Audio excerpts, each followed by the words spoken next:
We're going to finish our series on heuristic traps right where we started, with cultural bias. Heuristics, of course, are the way that we make decisions, and heuristic traps are how we end up in poor decisions through our cognitive biases. Cultural bias is something that's maybe the hardest to understand. In cultural bias, we're dealing with things that we have grown up with, things that we have learned through our media, through our schools, through everything. These are the things that have been programmed into us. And these are things that we try to break out of with some of our diversity and inclusion work that we're doing within the outdoor industry and across many different job sets. So you can make a poor decision by unconsciously not respecting somebody. It doesn't really matter who they are. If you don't respect the person because of their skin color, their race, their political affiliation, their sexual orientation, whatever, if you don't respect these things, when there's a decision to be made, it's easier to ignore that person or to somehow think that they're wrong or that their perspective should be discounted. And this can lead us to making poor decisions by discounting somebody who may see something that you don't see. You know, the reality is that straight, cisgender, white males have dominated outdoor adventure for really since it started.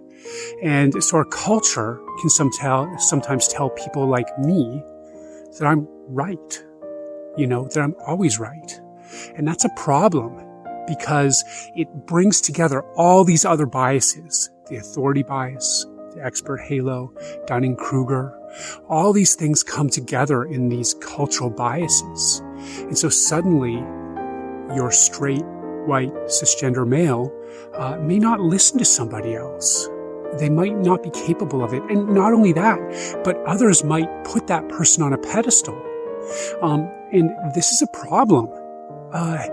Now, it's not just that. Like, you can have same gender groups. You can have groups with the same racial profile. And this issue, cultural bias, can still come into play. If you don't respect somebody because of their age, if you don't respect somebody because of their their sexual orientation or who knows what. Our culture puts people on pedestals, and the mountains don't care. They just don't care. They don't care who you are. They don't care what you are. They are not alive. They'll crush you. They'll kill you. They'll avalanche on you. You can fall off of them, no matter who you are. And so this is maybe the hardest of these cognitive biases to break through. The hardest of all is to understand who we are, and then to be able to listen to others, and also to be able to speak up to those that culturally we've put on a pedestal. Thanks for watching this series. Check them all out, Heuristic Traps.